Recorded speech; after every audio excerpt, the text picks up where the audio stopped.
Okay, Law of Sines, page 478, section 55. We're going to develop it first. The law of sines, folks, and the law of cosine is used to find information out about oblique triangles. And oblique just means non-right.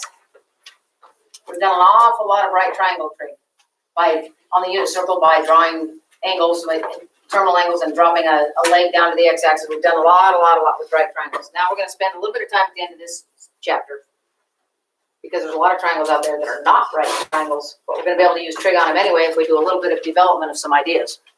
So here is a non-right triangle over here. And I've got ABC, and I've got ABC, I got the ABC and the ABC on there. And again, it's not a right triangle, but I've still made C the longest side. That's just customary. It's like it was with the hypotenuse with a right triangle. You don't have to do that, but that's what I did.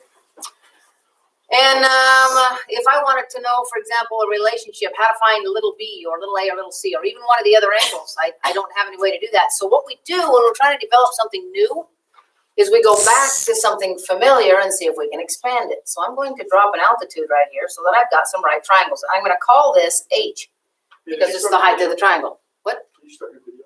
I did. Thank you. So if I drop that altitude, now I've got two right triangles, and one of the legs of each of them is H.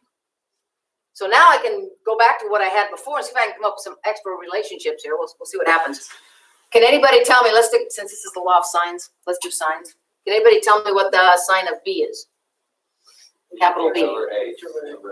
Okay. And what is the sign of A?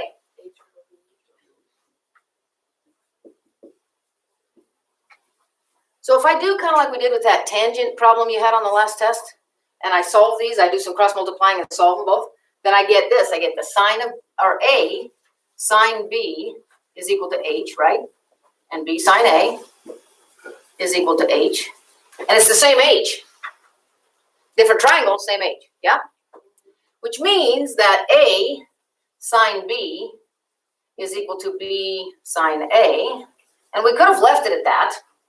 But here's what the people who generated this thing, so it was easier to memorize, did. They divided, we're going to do two divisions at the same time. So it's going to be, I'm going to write this. See if you understand this. I think you can. You guys are pretty good at algebra.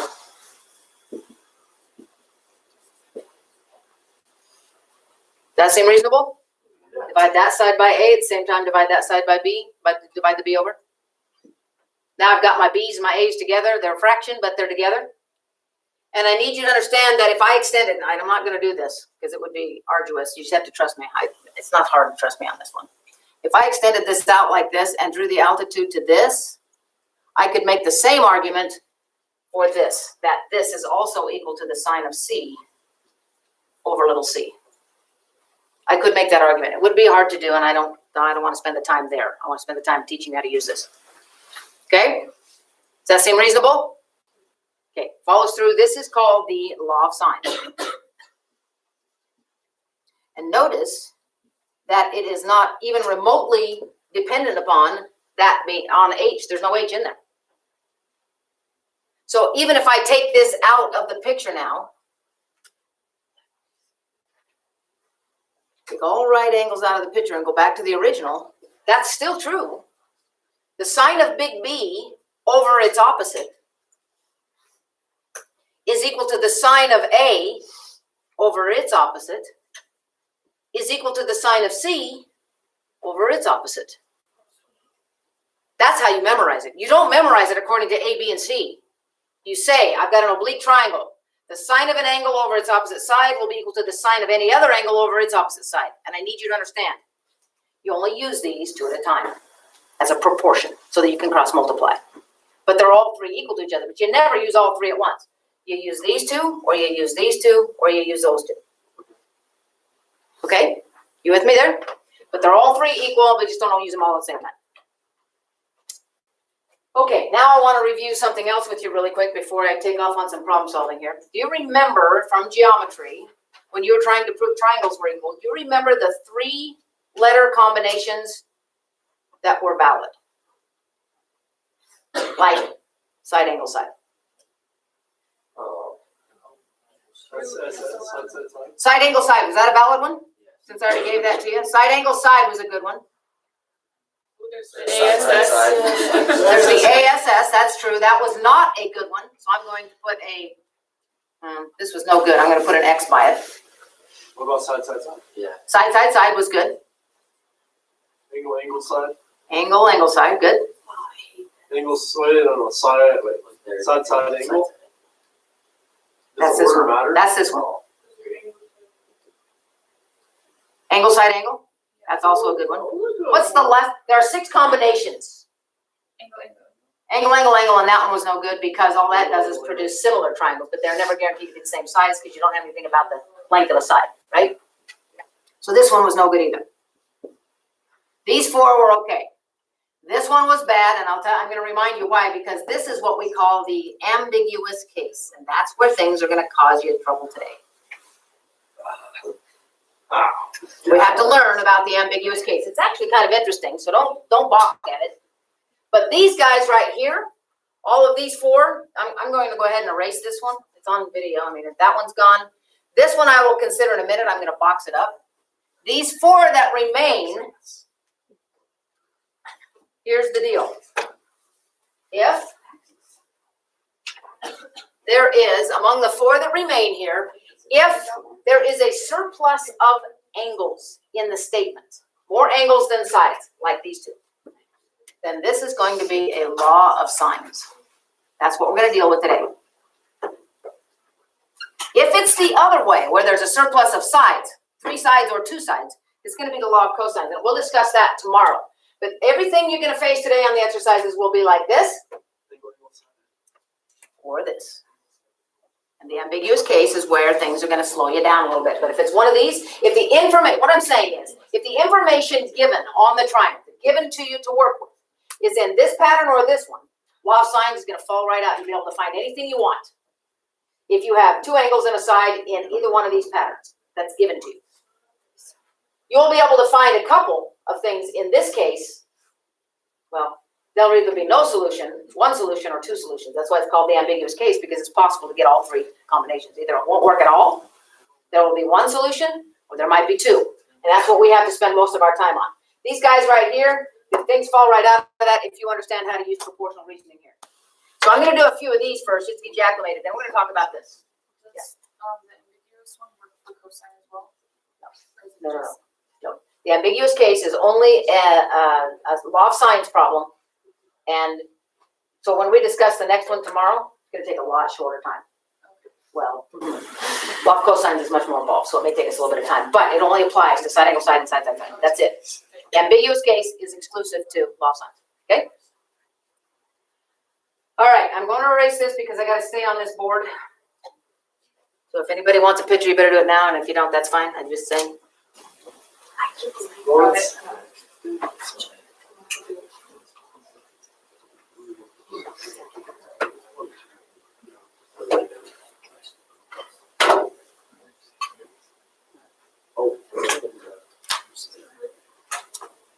So shaky. Okay.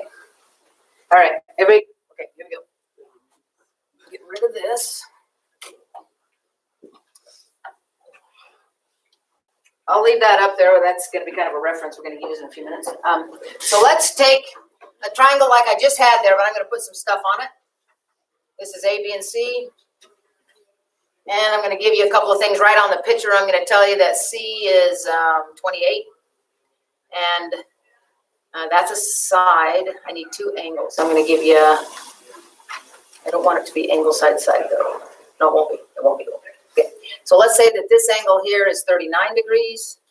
And by the way, I need to be in degree mode for the next 2 sections because everything's going to be in degrees. 39, and let's say that angle C is 125. Okay, that's all you get. It's an oblique triangle. What's the pattern? Can you read the pattern that's of the information it's given? Angle, angle, side. Well, thank you, Cash. Did everybody get that too? Okay. All right, it's angle, angle, side, or side, angle, angle. The important thing is there's a surplus of angles, which means you're going to go to the sines on it, okay? So I need to find, if I'm going to solve this triangle, I need to find 3 things. I need to find angle A, which is the easiest one. I need to find little b, and I need to find little a.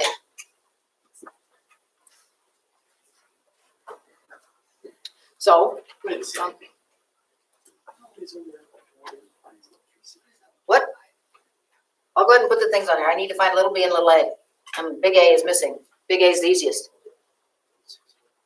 What's big A? 16. 16?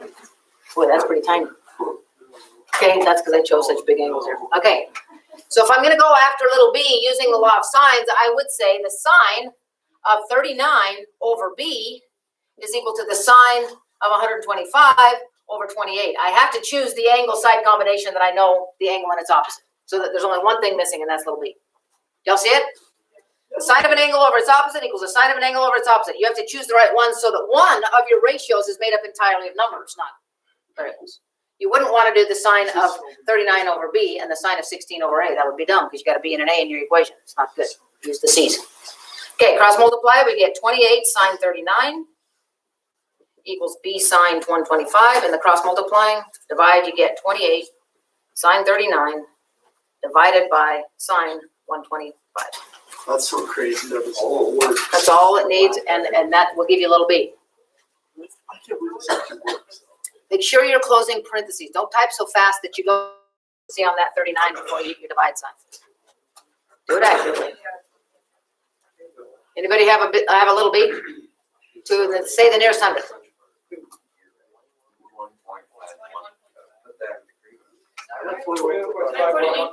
21.51. Yes, ma'am. And by the way, it's nice to indicate that you know that's an approximation. Put a little dot over your equal sign. And if at all possible, you should avoid using that number in any calculation to find little a. So we'll use the C thing again. And we'll say the sine of 16, because that is an exact value, over a is equal to the sine of 125 over 28. So if you do the cross multiplying and dividing, you should get 28 sine of 116, or just 16, divided by the sine of 125 equals little a, using law of sines and dividing.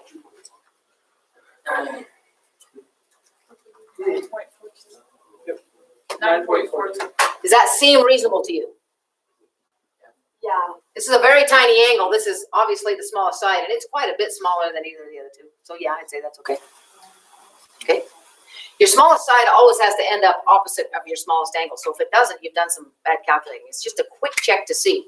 The biggest side should be opposite the biggest angle, and it is. Do y'all see how to use law of sines then? Okay. Do you want to do one with an angle side angle? Sure. Okay. Done. Same thing. Same idea. It's okay. All right, you with me? Just the variable would be in the top, and the actual thing would be in the bottom.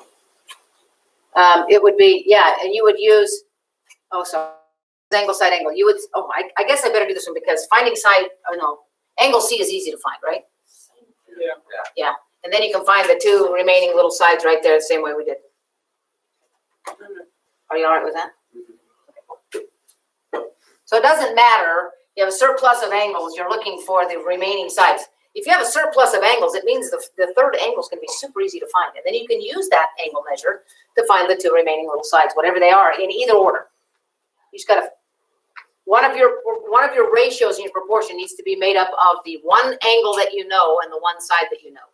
And in this case, it would be this one, because you'll find that one, and then you can use it with that 28. Yes. So what's the difference between angle side and angle side angle? Yeah. Because you're eventually going to be finding the same thing. Right. It's just the pattern. All I'm saying is the pattern that's given has two angles and a side. And it doesn't matter what order they're in. As long as you've got a surplus of angles, you're going to be able to use law of sines.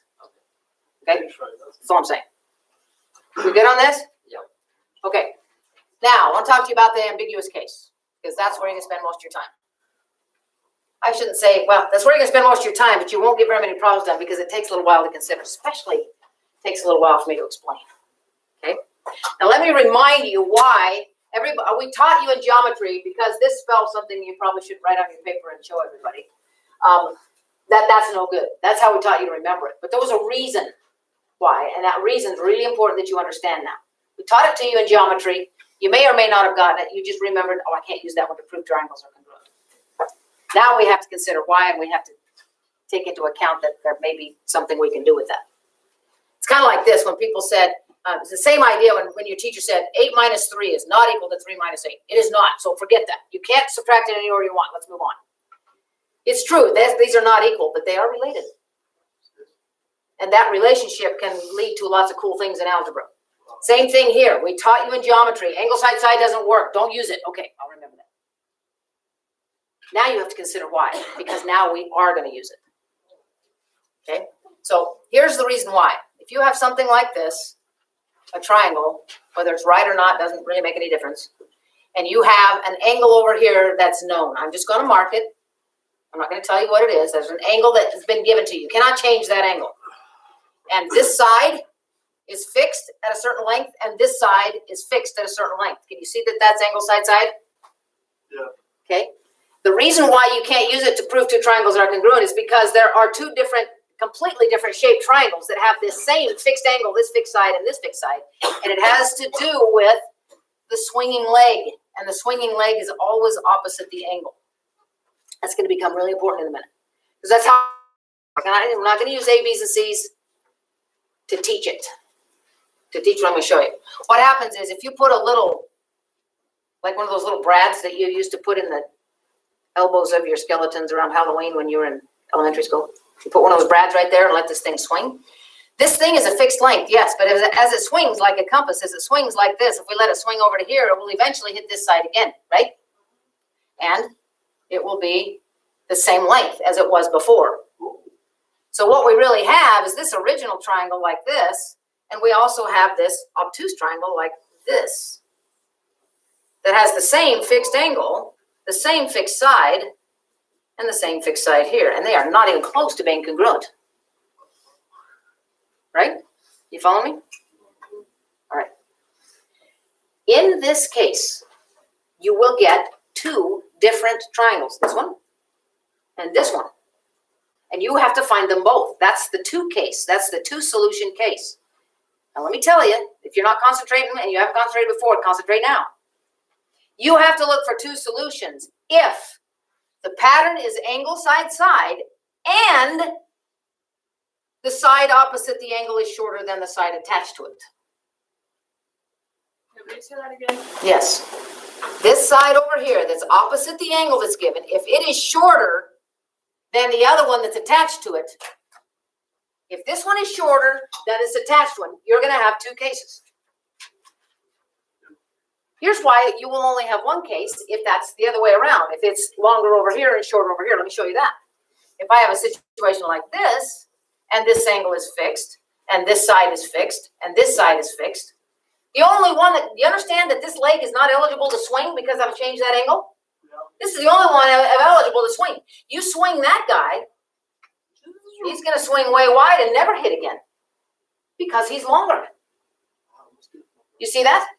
So if you have this angle side side situation like this, and it may not be oriented where this is on the one of these bottom angles, it might be up here. You have to think about what's going on and figure this out. The side opposite the angle, if it is the longer of the two, then there will be only one case or one solution. This one over here has two solutions, this and this. Put it over here. Now, you can determine, if you understand the stuff that I've told you so far, you can determine whether you have one or two solutions. Finding them is a different ballgame. It's not that hard, but I need to take you through a couple. Also, folks, if the side opposite the angle is a right angle, you need to know, there's also a no solution case. Here's what I'm telling you about the no solution case. Just listen to me carefully on this one. It's really hard to figure out because it has to do with figuring out the shortest possible leg for a right triangle, and it's really hard to do. Here's the thing. If you feel like it might have one solution, because this one's longer than this one over here, what I'm saying is it's possible that this one, okay, You just didn't use. put it in the law of signs. Just put it in the law of sine proportion, cross multiply. If your calculator says it's an error, there's no solution. Okay? It's the 1 and 2 solution ones that you have to be concerned with. Because your calculator will not give you both solutions to this one. You have to know whether you're shooting for 2 or 1. If there is no solution to the problem of an angle side, go ahead and put it together as though there were 1 solution. Calculator will give you an error in the cross multiply and say, oh, that's a no solution. Can we go with that? Sure. It's these that I want to concentrate on. You want a slippery slope? Just come with it. So it's 0, 1, or 2 solutions. On the 0 solution, proceed as though it were 1. If your calculator gives you an error in the cross multiplying, there's no solution, okay? All right, I'm going to erase this, and I'm going to talk to you about a 2 solution case, and then a 1 solution case, and then do a couple of story problems. Doesn't take as long as you think. All right, here we go. So I've got a situation like this. That looks like a right triangle. It's not. It might be 91 degrees. That's not a right triangle, okay? And I'm going to tell you that this side over here is 4, and this side is 7, and this angle is 22. So angle side, where the side opposite the angle is shorter than the other one, which means we got a 2 solution case. That's your decision you got to make right off the bat. Okay? So then we proceed, and we'll give some letters to these so that we know what we're after, and this is A and B, and this is little c. So the things I've got to find are angle A, angle C, and little c. Those are the things I'm after to solve this triangle. This is a little c. Using the law of sines, because the law of sines only applies to this angle side thing. How would you like to begin?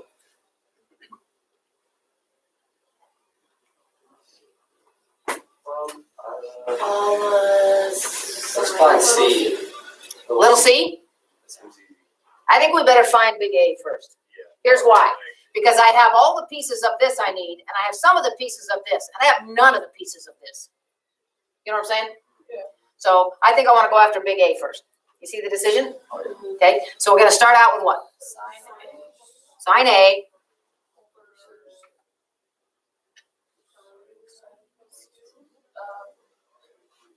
Sine 22. Good.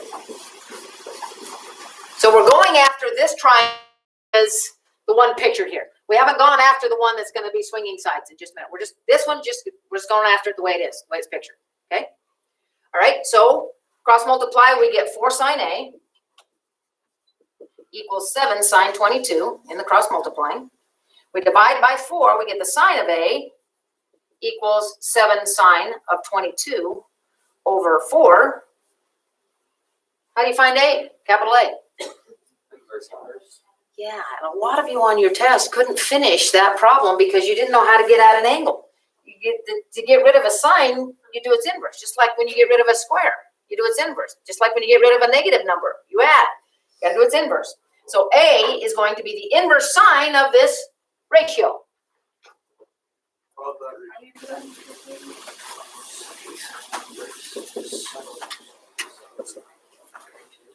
What I would do is find 7 sine 22 divided by 4. I would find that. And then I would say inverse sine answer. But that's what you're doing. You could put it all in at once. It's a little bit, there's a lot of parentheses. Is that what you got? 40.9? Now keep that in your calculator because we may need to calculate with this and I don't want to use this approximation. So store that somewhere or just keep it sitting there for a minute. So this is 40.9 approximately.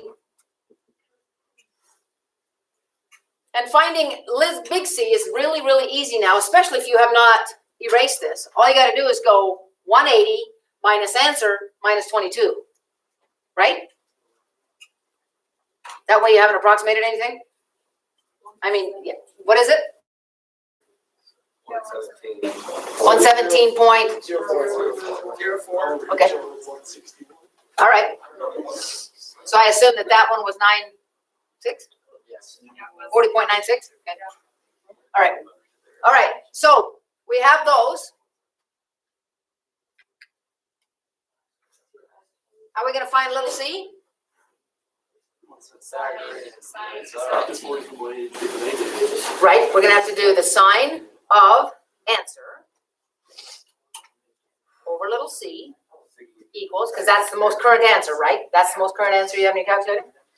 Sign of the answer over little c equals, and I would recommend you don't use that 40.9. So we're gonna use the sign of 22 again. Over 4. Cross multiply, we get 4 sign answer. Don't actually type this in yet, because if you type something in the intermediate, it'll use the wrong answer. 4 sign answer divided by the sign of 22, and that's little c. That way you can keep from approximating.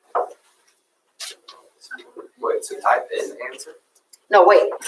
If the most recent answer that you typed with your calculator turned out to be this one, and that's sitting in your calculator right now, then type all of this at once, and it will use that answer in that spot without you having to retype. Either that or store it, so that you're not using an approximation.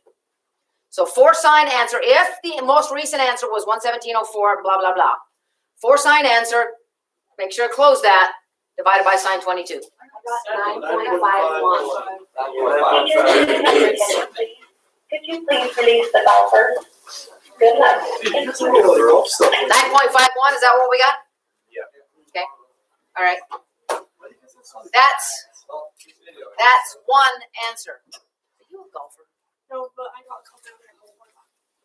Okay, well, do this video for the most important part of thing you're missing. Okay, bye. So getting these was not that bad. You had to remember that sometimes you have to inverse sign something, right?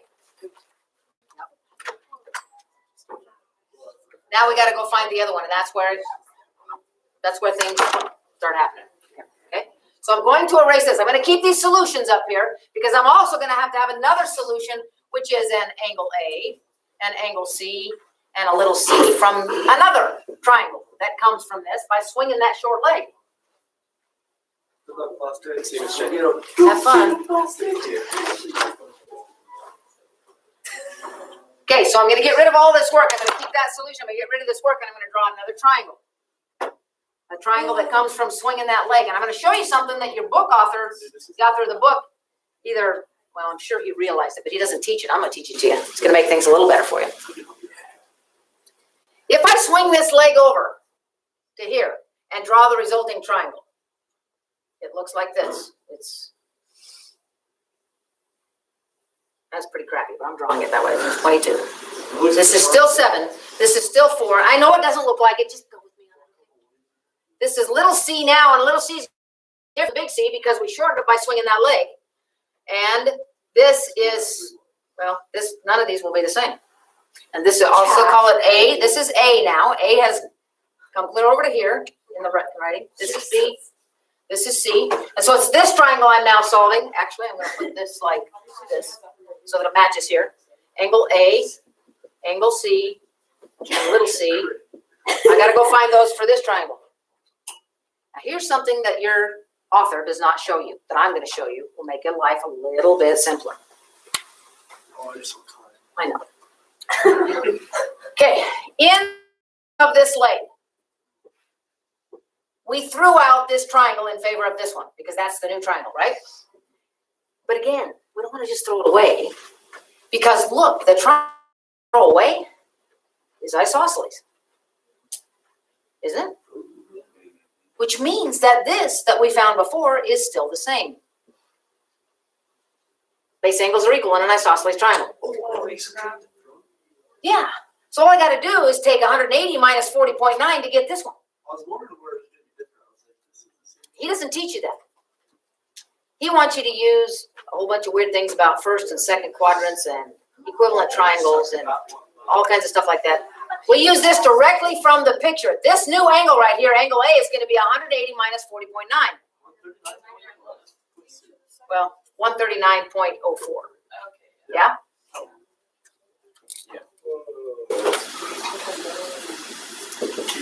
Do you understand where we got that from without doing any trig? This is sheer geometry. Okay? So this was 49.96 actually. So this turns out to be 139.04, which means we can find this one. It's not that hard. What is it? You gotta take 180 minus answer minus 22. 18.96. Sorry? 18.96.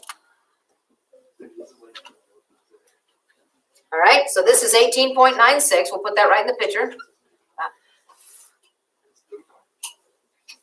And all we have left now is little c, and we can use the law of signs on it. How's it gonna look?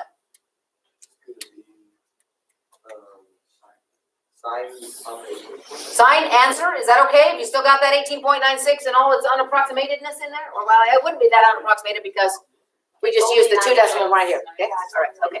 All right, so I'll put 18.96 in here. That's the best we can do. It's nearest hundredth is usually pretty good on degrees. Sine 18.96 over c equals sine of 22 over 4. Cross multiply. Divide.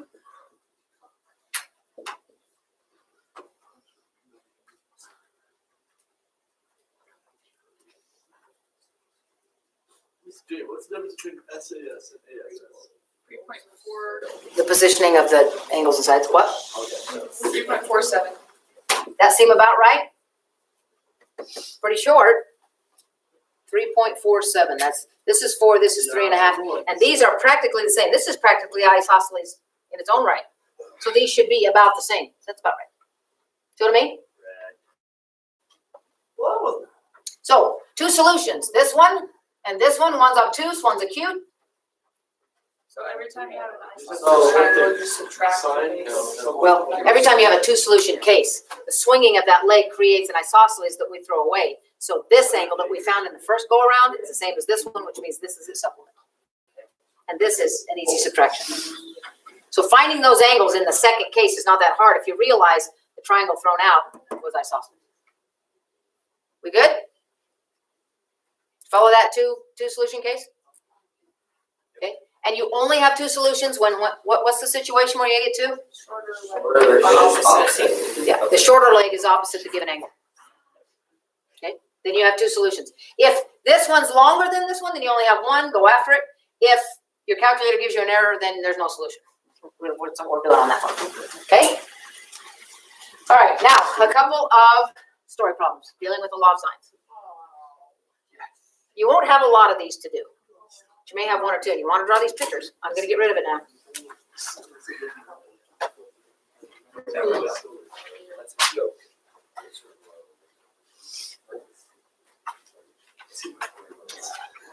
There for right now. Okay, here's our situation. 2 story problems.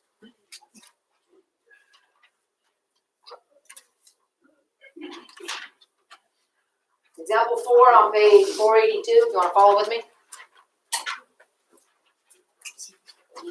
Forrest Chris Johnson, no relation. That I know of. At Ranger Station A, sights a fire in the direction 32 degrees east of north. East of? So it's northeast. But it's exactly 32 degrees, not just 45. If you say northeast, you mean 45. Yeah.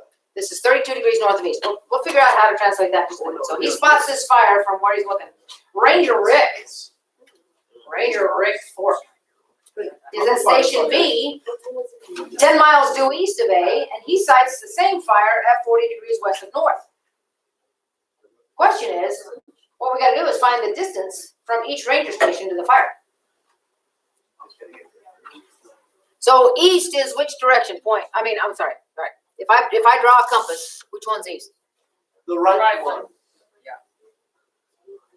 So if I'm going to draw station B directly east of A, then A's got to be here and B's got to be over here. Yeah. Here's Ranger Station A. Here's Ranger Station B. What did they tell us about them? 10 miles apart. They're 10 miles apart. And then north of that. Hang on. Here's Chris Johnson over here, and he spots a fire at 32 degrees north of east. Yeah. Is it north of east? Yeah. Is that what it says? East of north. East of north, yeah. Okay. So if we draw a compass at station A, east of north means start at north and fall to the east 32 degrees. This is 32. That's what that means. East of north. So start north and fall towards the east that many degrees. That's what that means. You with me? Okay. And here's old Ranger Rick over here, and he's going to put a compass on his ranger station, and he's going to spot the same fire where? 48 west of north. So start north and fall 48 degrees west. That's like that. And this is the 48. Y'all understand how to draw these? Start north, fall 48 degrees west, and draw a line. You with me? Yes. Okay. Wherever these meet is where the fire is. There's the fire. That looks like an equilateral triangle maybe or something like that. It's a bad drawing. 32 and 48 are obviously different, so they're not. It's an oblique triangle. Okay, and you can see the drawing at the top of the next page, how they do that. It's drawn just like mine. And they're going to put C up here at the fire, which is an obvious thing because we've got A, B, and C. And what we wish to find, folks, is this distance and this distance. This isn't that hard. If this is 32, then what is this? That's 58. 58. If this is 48, then this is 42. And we have everything we need. We've got an angle, side, angle situation. But in order to find little a and little b, we're going to have to know what c is. So that's an intermediate thing that they don't ask for, but you've got to know in order to use the sign of that over this and the sign of this over this. So that this is the only variable, we got to find that. So it's not a big deal, but find it. Oh, it doesn't even get anything like 80, but okay. So once we know what that is, now we can use the law of sines to find a and b. We had a few things to find, a couple of subtractions, but it's not hard. So I'm going to take the sine of 80 over 10 equals the sine of 42 over b. And I'm going to take the sine of 80 over 10 equals the sine of 58 over a. Solve both of those for a and b, and that'll be the distance to the fire from each station. I'm not going to do that. You can handle that. Right? Yes. Done. But you had to find this. They never ask you to find this, but you have to find this in order to use the law of sines so that your proportion has only one variable in it. Just drawing a picture of the hardest part. It says west or east of north or west or east of south. You got to head either north or south and fall in that direction that many degrees. If it's south, then you got or south. You got to lean towards it. In the southeast, you got to lean towards the east. That many degrees it says. Okay. Last example, and then you're ready to go on this. Good thing, because I'm about out of time. We okay on this? Yeah. Next one has to do with putting up a telephone pole on a hill. This one takes a little more thinking. Here's the deal. Listen, a road slopes 10 degrees above the horizontal. That, pretty steep little road. So here's the horizontal. This is down underground somewhere. Here's the road. Coming up like this, and this is 10 degrees. This is the road. 10 degrees from the horizontal. And a vertical telephone pole stands beside the road. The angle of elevation of the sun is 62 degrees. You gotta know what that means. Here is your telephone pole, and it's going to be perpendicular to the center of the earth, folks. So that means it's going to be perpendicular to the horizontal. Here is the telephone pole. I'm going to draw about like that. Here's the telephone pole sticking up out of the ground. People don't put telephone poles in perpendicular to the road. They plumb them up, which means pointing right at the center of the earth. Yeah? So this is going to be an oblique triangle. So here's the telephone pole, and the angle to the road of the angle of what they call it? The angle of elevation to the sun. So here's the sun up here. And the angle of elevation means it's going to cast a shadow, or it's going to cast its light rays down here across the top of that telephone pole. It's going to come down like this, and this is going to be the shadow along the road. Does that make good sense? The angle of elevation to the sun means if you put your eyeball right at the end of the shadow and you looked up like that, the sun would appear to sit right on top of the telephone pole. That's what it means. So that means this angle. The angle of elevation to the sun is 62 degrees. Is that right? Okay. That's how that's interpreted. And the pole casts a 14.5-foot shadow downhill along the road. So this piece right here, from here to here, is the shadow length, and it's 14.5, did it say? Yep. 14.5 feet.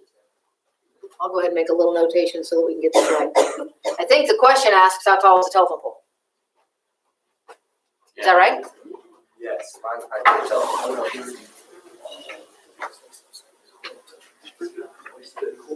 Okay, so that's fine now.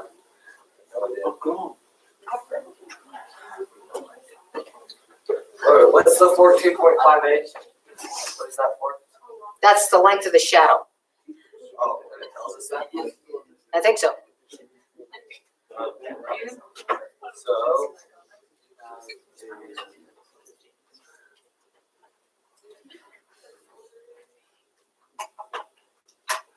The trick to this one is to figure out this angle right here. So that's like 90 minus 10. It doesn't look like 90 minus 10. Plus 10. Yeah, because if it was on a flat road, that's a pretty crappy flat road. If it was on flat like this and the telephone pole was like this would be a right angle, right? If you raise that line up like this 10 degrees and leave this perpendicular, this is going to be 100. Because look, that's also 10, right? This is a right angle, right? To the 10 right there. So this has got to be, this has got to be 80. So this has got to be 100. There's a couple ways to arrive at this. You lift that thing up like that, you lift the road up like that, you're going to increase that angle by as much as you raised it right here. So this right here is 100 degrees. Now that we figured that out, listen, we have an angle, side angle situation. Yeah, if we're going to use law of sines, then there's only going to be one solution. But how are we going to do that? Sine of 62 over h. Let's find the other angle. Oh, good idea, because that would be opposite the 14.5, right? Okay, so what is this other angle? We're going to need it to do the problem, but they don't ask us for it. We're going to need it. So now we'll say the sine of 18 over its opposite side is equal to the sine of 62 over h, and solve that. Doing that's the easy part. Getting all the stuff you need and making sure that you've arrived at it correctly is what's difficult. As long as it shows me a picture. No, it doesn't have a picture all the time. I know. It's going to take a while to put it together. Anyway, it turns out to be about, how tall? How tall is the thing? 41.13. I don't think so. I got 41. I got 41. I got 41. This is not 18. 28. So you could have been right with the 18. The